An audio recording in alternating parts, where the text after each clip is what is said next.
خلينا نتفق يا برنس ان الاهلي في افريقيا اللي هيلمحوا هيمرجحوا رسميا يا برنس. الاهلي وصل لنهائي دوري ابطال افريقيا. الاهلي جامد قوي يا برنس، الاهلي جامد قوي قوي قوي يا برنس. ده ما كانش عاوزين يلعبوا الترجي معاهم في الماتش. هنتكلم على كل حاجه. الاهلي النهارده يا برنس باين لافريقيا كلها العين الحمراء. وخلاص انا وصلت للنهائي. اي حد هيجي همرجحه عشان ما متفقين، ولا وداد ولا سان داونز. انا مستني اي واحد فيهم، ولكن هو الاقرب سان داونز، وانا عاوزهم. انا عاوز العيال بتوع الاصفر دولت اللي مسمين نفسهم برازيل افريقيا. انا بقى هوريك يا بتاع برازيل افريقيا انت. بص بقى، الاهلي النهارده يا برنس لعب مباراه جامده جدا. ضيعنا فيها 9 مليون جون، يعني ضيعنا فيها جون قد كده، وكهربا عمال يضيع. وفي هجمه في نهايه المباراه يعني كلنا شفناها، اللي كانت جمله عالميه، كعوب وباصات، تحس ان الاهلي تيكي توك يا برنس. ولكن عبد القادر شاطها في السماء يا برنس. ولكن يا جماعه الاصابات ديت، انا مش عارف اعمل ايه في الاصابات، ولكن الاصابات دي بتاعت ربنا. ولكن الاصابات ديت حرمتنا من بيرسي تاو ده يا جماعه لعيب جامد قوي. ده الواد هو دلوقتي في افريقيا بقى اكتر لعيب في افريقيا. هو لغايه دلوقتي هو اكتر لعيب مساهمه في الاهداف، يعني هو اكتر لعيب بيجيب اجوان وبيصنع اجوان. يا جماعه بيرسي تاو ده عملها واحده ثرو بوم لحسين الشحات، وحسين الشحات يعني ما كدبش خبر، وراح حاططها يا برنس كده من فوق جون تشيب، عشان الاهلي يقول لكل الناس انا وصلت للنهائي للمره ال16 في تاريخ النادي الاهلي. بالتالي ما فيش في نادي في افريقيا، يعني ما فيش نادي في افريقيا بيعمل اللي الاهلي بيعمله يا برنس. ودي المره الثالثه على التوالي، الرابعه، معلش بس الارقام دخلت في بعض.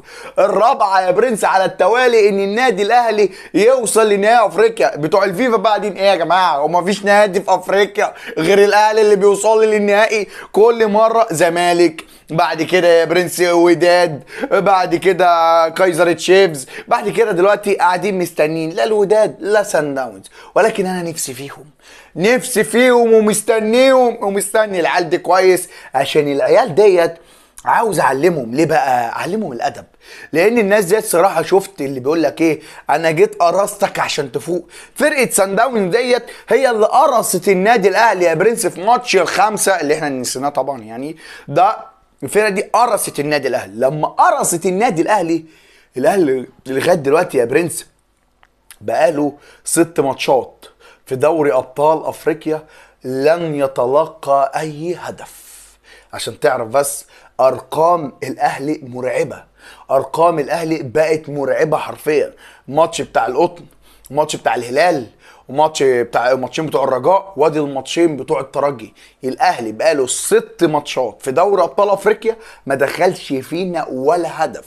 قدر كولر يا برنس من بعد الغلطه اللي هو بقى فهم ان في مشكله في الحته دي، فعرف ان هو يعالج مشكله خط دفاع النادي الاهلي. واحنا شايفين الكلام ده بعينينا، ان خط دفاع النادي الاهلي بقى جامد. والله اكبر، الله اكبر كده في عينينا، عشان ما نحسدش الحوار. ليه؟ عشان احنا داخلين على نهائي كده مع سان داونز، وانا مستنيهم. هتقول لي يا عم سان داونز لسه يلعب مع الوداد ومش قصه، سيبك بقى.